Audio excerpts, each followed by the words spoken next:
What's with all the dates you have to memorize in history classes?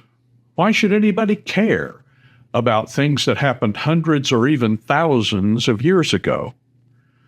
Well, actually, it does help to know when things happened. I'd like to take you on a journey through time and place that might shed light on why things are the way they are.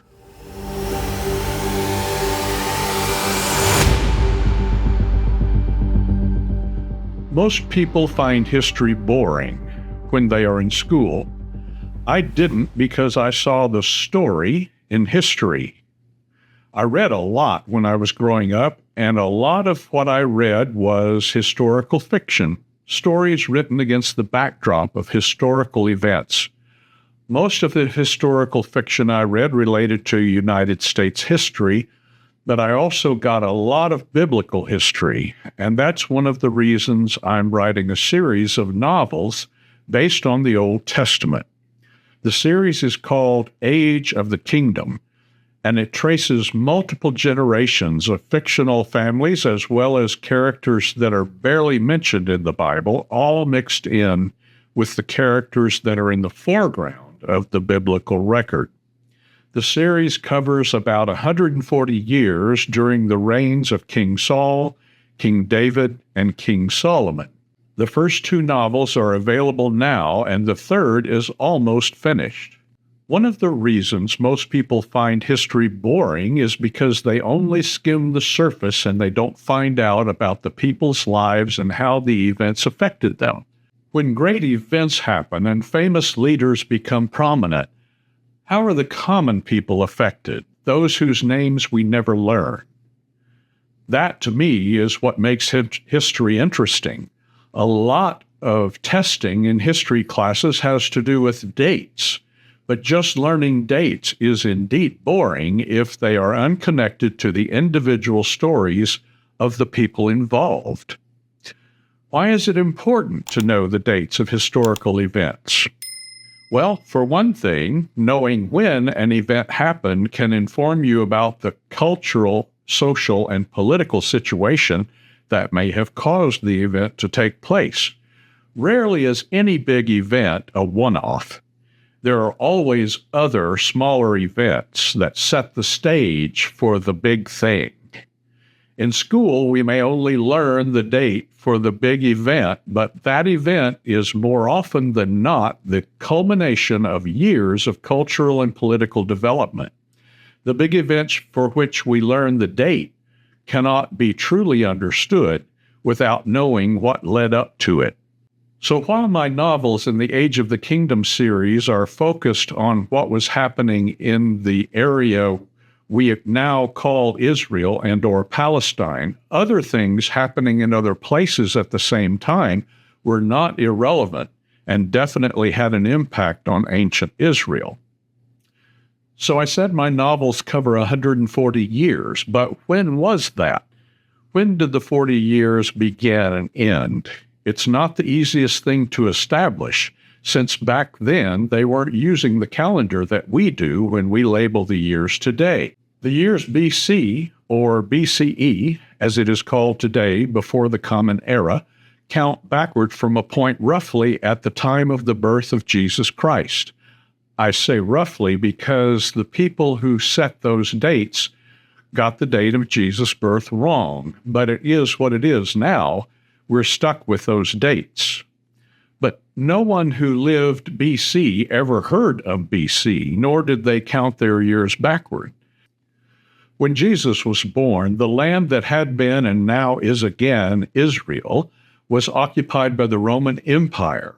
This is important to the New Testament because Rome controlled Judea, Samaria, and Galilee, where Jesus and his disciples lived and worked along in the 1st century AD, or CE, Common Era, as it's known to scholars.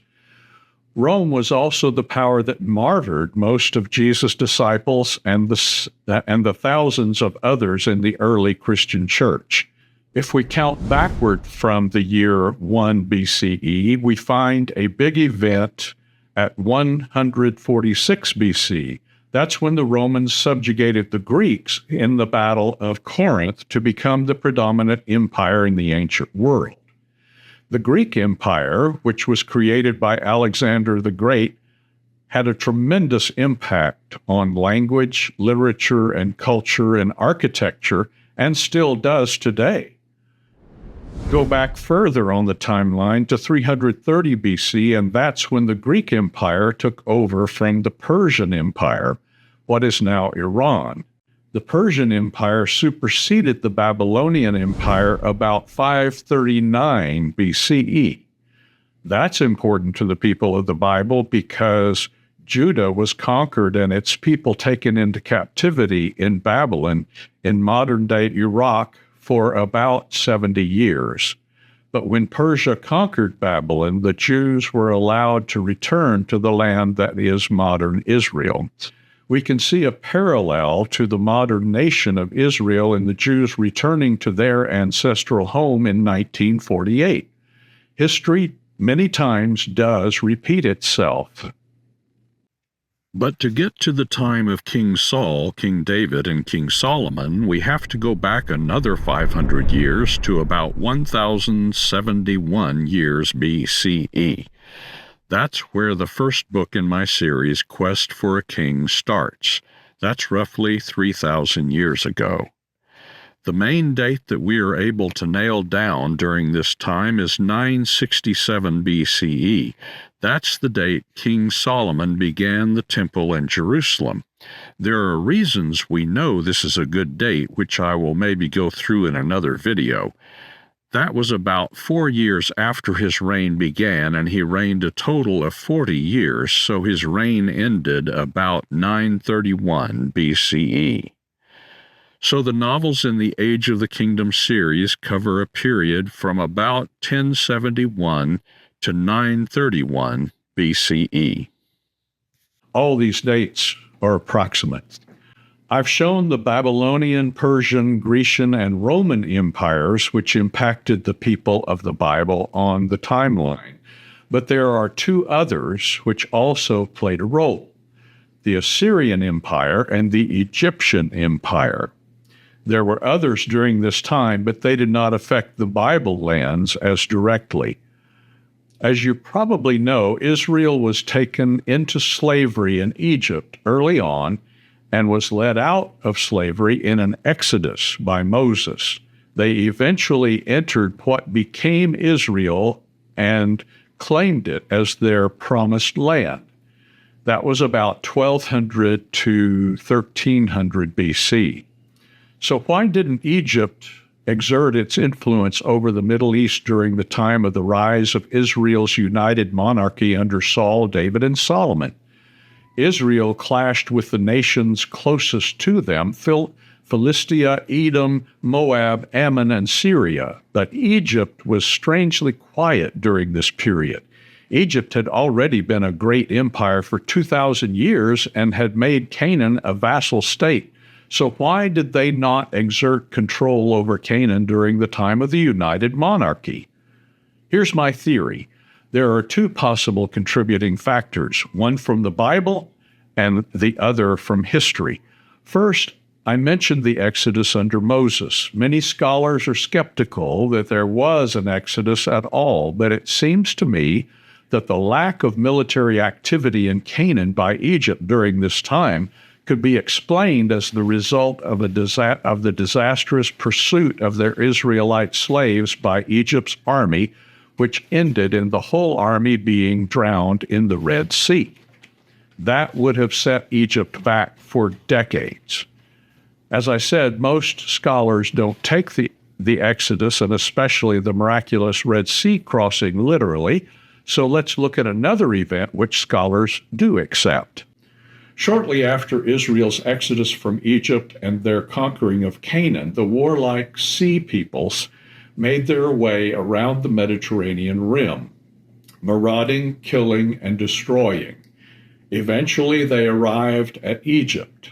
The sea peoples, which are called Philistines in the Bible, almost defeated the Egyptians and conquered the nation, but Egypt threw them back, and they settled on the Mediterranean coast in the general area of what is today the Gaza Strip. Those two events, the loss of Egypt's army in the Red Sea and the near loss of their sovereignty to the Sea Peoples, would have greatly weakened Egypt and could explain why they didn't interfere with Israel's rise to prominence, especially during the reigns of David and Solomon. It is significant that almost immediately after the death of Solomon, Egypt invaded Israel. The Egyptians under Pharaoh Sheshonq laid siege to Jerusalem, but the Bible tells us they failed to take it. Egyptian records confirm that Sheshonq conquered the city of Lachish in Judah, but there's no indication that he conquered Jerusalem, which is tacit support for the biblical record. In those days, historians rarely recorded a nation's failures. The other great empire, Assyria, in western modern-day Iraq and eastern Turkey, was also strangely absent from the scene during the heyday of Israel's united monarchy. Assyria had already been a great empire starting about 1400 BC, but lost its ability to control distant lands about the time Israel began to ascend. Later, around 721 BCE, after Israel had split into two nations, Assyria became an international force again and conquered the northern nation of Israel, scattering the inhabitants to the four winds. But during the period we are talking about, none of these empires were able to interfere in the rise of the United Kingdom of Israel, allowing a golden age to develop. It may be that internal political conflicts, famine, or perhaps natural disasters contributed to their inability to extend their power beyond their borders, but at any rate, no major empire was able to stop the growth of Israel during this time.